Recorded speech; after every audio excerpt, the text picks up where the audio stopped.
If your bike is making this annoying noise,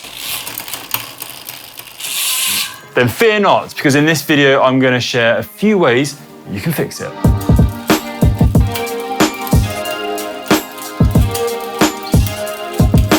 Let's start with the easiest and most common fix for any gear jumping, and that is indexing your gears. So that is making sure your rear derailleur is in line with the sprockets at the back, because if it isn't, that is probably going to cause your chain to jump on those sprockets. It's out of alignment. Now, mechanical and electronic shifting is slightly different when it comes to this, and each component manufacturer will have a specific way of aligning that rear derailleur with the sprockets. Before you do go about making any tweaks to the indexing of your gears, it's important to make sure that your limit screws are set correctly.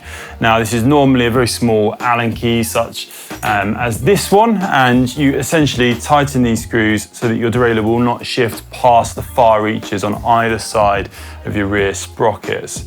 So basically get it in your top gear at the back and in your bottom gear, and then make sure that screw is aligned and the derailleur won't shift over the gears. On my bike though, to index the gears, it's pretty simple. I'll show you right now. So this is my bike, of course. I have got SRAM Red electronic group set on here. It's actually one of the easiest ways to index your bike on this group set. Now, each electronic group set will have their own method of doing this, but essentially it is very simple, just adjusting that rear derailleur. The system to do it on this, so to change gear, use the right paddle to go to a harder gear, left paddle to go to an easier gear. You actually have a small little button on these paddles, really, really small. You don't notice it unless you see it. So essentially you hold that and then you shift gears. So by holding that small button, it will stop the paddle from doing that big change to shift between sprockets, and instead it will do these small micro adjustments. And you essentially just do that as many times as you need to get that rear derailleur back in alignment.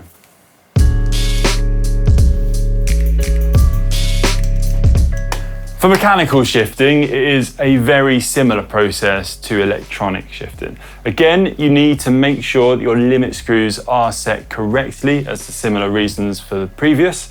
But now, instead of having that electronic shifting, you have to manually adjust the rear derailleur. This is done with this small little barrel adjuster, which adjusts the cable tension running to your rear derailleur. So once you adjust this, it will change the position of that rear derailleur. So all you need to do is either twist it anti-clockwise or clockwise to get your derailleur back in alignment with the sprockets on the cassette. More specifically, adjusting that barrel adjuster anti-clockwise will move your rear derailleur inboard. Adjusting it clockwise will move it outboard. And what I tend to do is turn the pedals while you're doing this, listen to the gears moving, and as it starts to get smoother, it sounds nicer, you'll know that it's starting to click back into alignment. And you can also actually see it when you look right from the rear of the bike. And actually this is when having a bike stand such as this one really helps with this job.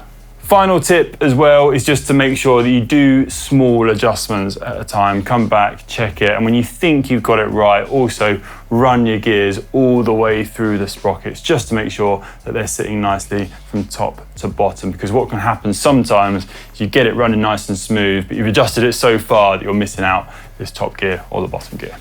If after doing that you're still struggling to get the right changes going, or maybe you're making changes that's working but it's inconsistent, it's kind of slipping back into how it was, this is a really good indication that it's potentially the cable or the cable housing here which is damaged, and that's causing the shifting to not perform as it should. So visually inspect these areas, and you might need to change them up and put some new cabling or cable housing in, and also make sure that you check its entry point at the lever. Especially on Shimano systems, sometimes the cable can fray at that point and lead to misshifting at the back. With any luck, those tips have got you shifting nice and smoothly and quietly, but you could still be having issues, and there are still a few things you should look out for. First up being your rear derailleur hanger here, which is where your rear derailleur screws into your bike. These are made so if you do bend that rear derailleur, it's not also going to damage the frame, it's going to bend that hanger. And these can sometimes be put out of place. There is a really good tool actually from Park Tool that can be used to check for this. I've got one right here. So you take that rear derailleur off and you put this into place, and it allows you to check the alignment of that hanger. If If you don't have this tool, you can also visually look at it and check that it's in alignment. Sometimes it is really easy to tell that hanger has been bent right out. One other cool thing about this tool is it not only checks for the alignment of your hanger, but you can also use it to gently bend the hanger back into alignment if it isn't in the correct place. Acts as a lever, and you can quite easily just bend the hanger in the direction that you need to.